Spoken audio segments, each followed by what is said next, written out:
First of all, I want to gauge Peter on a little story. So we just found out that Keiji Inafune's Kickstarter from back in the summer of 2013, I think at this stage. 2012 maybe. Was originally was going to come out in April of last year. Its release date was then moved forward to mid-September, then to February 9th, and we've just found out that it's been delayed again to earliest spring 2016 is what they're saying.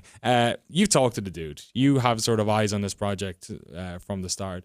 What was your immediate reaction upon hearing that? Because this has been a really troubled project, it seems, for a while. Yeah, and Keiji Inafune knows it, and he gets a lot of that stuff, at least based on talking to him. Like he feels bad because people are upset, but he also feels bad because they can't relate to what he is going through as someone who's making the game, who was trying to do something that was, an homage to, he wouldn't agree with this, but really it's like an homage to Mega Man, even if it's not like Mega Man in many ways. But like my first reaction was, man, I feel so bad for the guy, because one, again, it's another delay.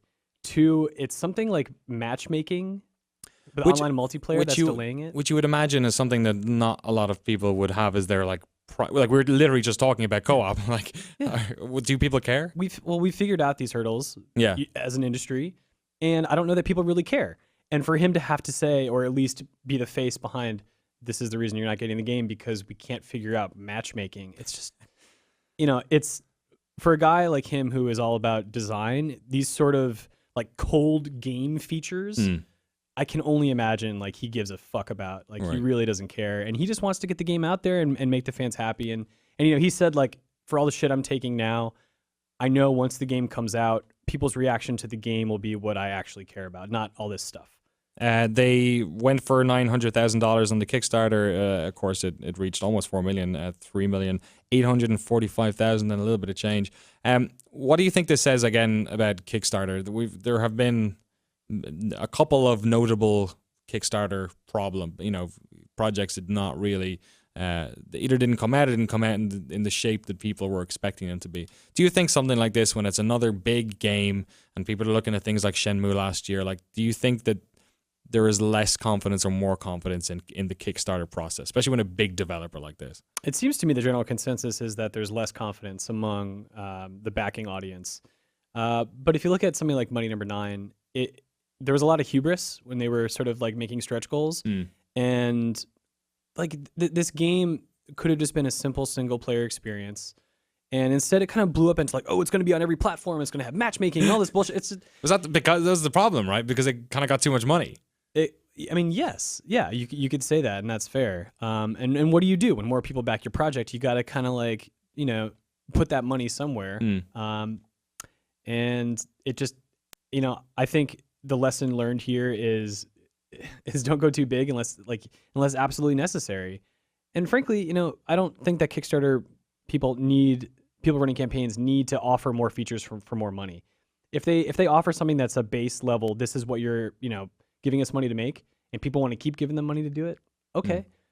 But don't think that you have to answer for every like $1,000 or $10,000 with a new thing that's not really going to make a difference, because your core idea is what people are investing in. Yeah, not fucking like sprinkles of new shit on top. Yeah. Coffee Jesus in the chat saying rather the game be good and late than released before it's right. I think that's probably not a lot of people would be as nice as that. We anticipate games. We look forward to games coming out. Inafune is working on a bunch of other projects at the moment. What do you think this says? Do you then start to worry about projects like Recore, for instance, or any of the other things that the pots he's currently stirring? If you look back to when Keiji Inafune started Mighty Number 9, I mean, he made this Kickstarter campaign. He founded his own company in Concept. He started working with Intercreates, the team that he's worked with in the past, but has now sort of charged them with making this multi-platform game with all these new features, a thing that they are not experienced with. So he had a lot going on by the time this project started, and was seeing a lot of that through. I don't worry about Recore so much. One, because it's working with a larger publisher, Microsoft, from the start. Two, Armature Studios is working on it as well, and that is a team that is filled with competent devs in context to what they're making. I mean, they've worked on big projects before, like Metroid Prime series. it's not editor wheelhouse. It's like more comfortable. To put it succinctly and elegantly, yes. Peter, thanks so much for letting us know what you think of this. I'm Obviously, stay there. We need to talk to Mike about Far Cry, but I want your thoughts on that as well, and I want your thoughts as well on what do you think about what's going on with Mighty Number 9. I mean, it seems from us in the press who cover basically any time there's a delay, it obviously is big news for us, and a lot of people like to talk about it. It seems like this is just a bad joke that keeps on, the punchline keeps coming and coming and coming. So if you have any thoughts on this, let us know in the comments. If you've actually backed the game, I'd be really interested to hear what you have to say. Please let us know in the comments below.